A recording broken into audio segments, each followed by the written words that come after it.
We've been training for weeks. Our minds have been consumed by the thought of running 26.2 miles. We've dedicated hours upon hours to training, to strength and conditioning, to recovery, to nutrition, all for that one special day. But what happens when we've run that marathon? We've completed the task. Whether it went well or whether it didn't go so well, our job is done. What happens next? That is what we're going to be talking about today.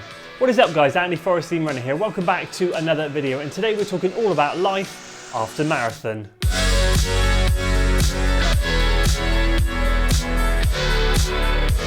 So life after marathon can be hard. It really can be a bit of a turning point for a lot of us in our running journey. A lot of us feel a bit stale and stagnant. We're not sure what to do yet. We have dedicated so much time and energy to this one particular race, and now it's done. So where do we go from here? It's a topic that isn't covered enough, and I want to dive in today and talk about how I've managed to bounce back from a multitude of marathons in the past and then get myself ready to rebuild and go again. And what I'd love to hear from you guys is your tips in the comments below. So as we go through the video, make sure you drop them down in the comments, and let's help everybody out there that's feeling a little bit lost after their marathon journey. If you're excited for today's video, guys, make sure you give it a like, share it with your friends, subscribe to the channel for weekly running content, and let's dive right in.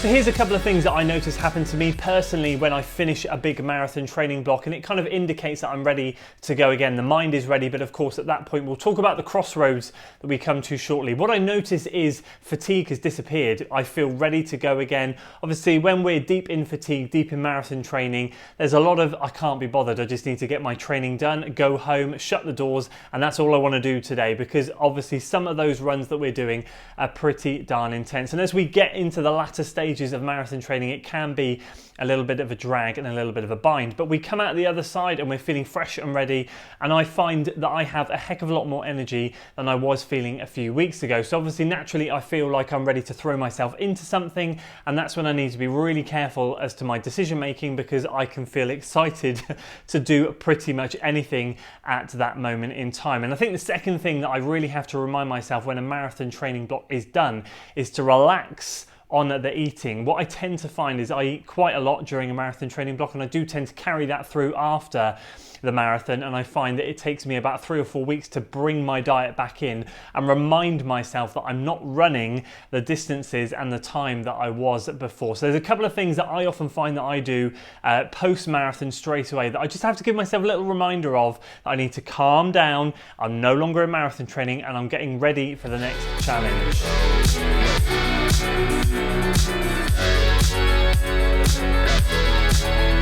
And something I now want to recommend you consider doing in this space between finishing a marathon and then committing to whatever your next goal might be, and we're going to talk about that very, very shortly. There's a space that I like to hold back, and it's usually sort of 2 or 3 weeks worth of running where I'm not committed to anything, and it's a space for me to go and get out my fun stuff, go and do all the things that I was building up during marathon training that I couldn't do because it didn't work in with marathon training. So whether that's a loop that I want to go and run and see how fast I can run it, whether that's a segment I want to go and chase, or whether it's just a general route that I want to go and run that was either too hilly or too technical, whatever it might be, something that wasn't able to be achieved during marathon training. Because what we have to remember, if we're taking our marathon training relatively seriously, is that we're doing a lot of runs specifically dedicated to the marathon, and there's a lot of things that pop up that we love to do, whether it's a social run, whether it's you've seen someone go and steal one of your Strava segments, whatever it might be, and we think, I want to go and do that, I want to go and get that segment back, I want to go and run that loop,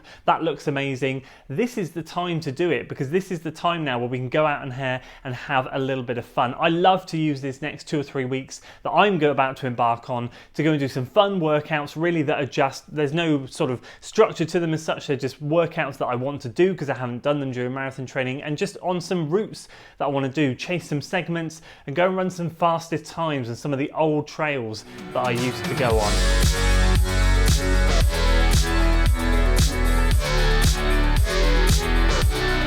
And here we go to the crux of it. This is where I'm reaching out to you. Yes, you, the people out there that are struggling with what way to turn after you've run a marathon. It's a serious business. A lot of us end up, I have especially in the past, wasted so many weeks not knowing what to train for after a marathon, not knowing what to do, and just wasted my running time.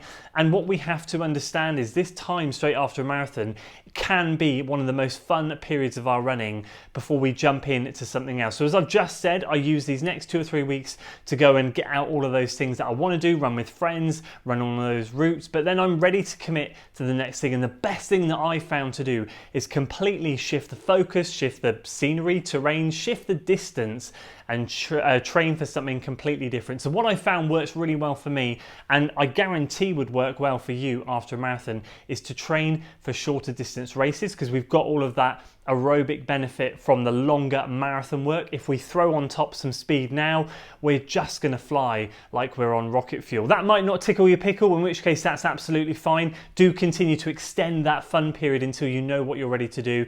But for me, as an example now, I know that I wanna go and smash some 10Ks. I wanna go and jump into cross country. I've never run cross country before. It's something that I'm really keen to go and experience, and I just want to do something different, because what I find it does is it takes your mind off the marathon. It doesn't make you become what I class marathon stale, which is where you do marathon after marathon after marathon and then start to feel like, oh, I'm just done with marathons. I don't want that feeling. Therefore, I want to extend this period of training now for the shorter distance, so that when I'm ready to jump into the next marathon, I'm feeling really, really hungry.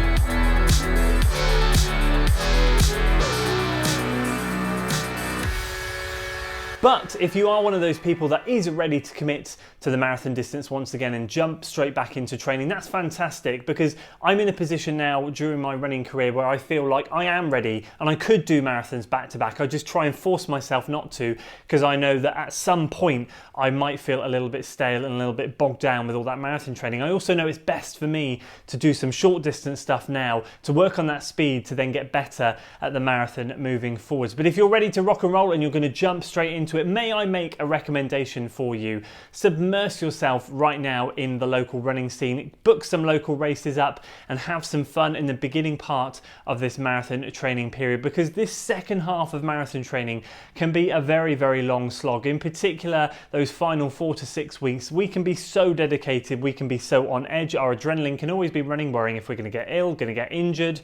Everything in our systems is fired up. We need a little bit of fun and we need to give our body a little bit of a rest. By all means, go out there, burn the lungs. It's exactly what I intend to do with this shorter distance stuff. But what we do sometimes forget to do is have a bit of fun with our running. That's what it's all about. And as much as marathon training is fun and I love it, those last 6 weeks can certainly be rather stressful. So do consider using these first 4 weeks or 6 weeks of your marathon training block to throw in some great local races, some just races in general. Go out there, have some fun, incorporate some social runs, and do everything you're not able to do in the second half of the training block. So there we go. I wanted to throw out my thoughts on life after marathon. It can be a tough old place to be. Don't worry, I've been there and I know so many people have been there. And this is where I want to hear your guys' voice in the comments below, because obviously, as I said, a lot of us have been in a situation where we've completed a marathon and not sure what way to turn. We all have our own ways of dealing with it. As I said, for me, the main thing I love to do is change up the terrain, the scenery, and just have a bit of fun, change up the distance and really go for that shorter, faster stuff to get me hungry again, a change of stimulus, get me hungry, ready for when those longer miles are due, which for me is going to be in January when I kickstart my marathon training ready for a spring marathon. But I'd love to hear what your top tips are for life after a marathon. What do you guys like to do? Do you like to switch off completely? I know a lot of people love to just not run for 2 or 3 weeks, submerge themselves in their family and catch up on all the stuff they felt like they missed out on during that marathon training block. I'd love to hear your comments, your thoughts. Let everyone know in the comments below. And once again, like always, I'd love to make that comment section a great hub for the community to go and check out and get some inspiration on what they can do next time their life is over after a marathon. So that's it for today's video, guys. I hope you enjoyed it. If you did, please give the video a like, share it with your friends, subscribe to the channel for weekly running content, and as always, I'll see you in the next one. Until then.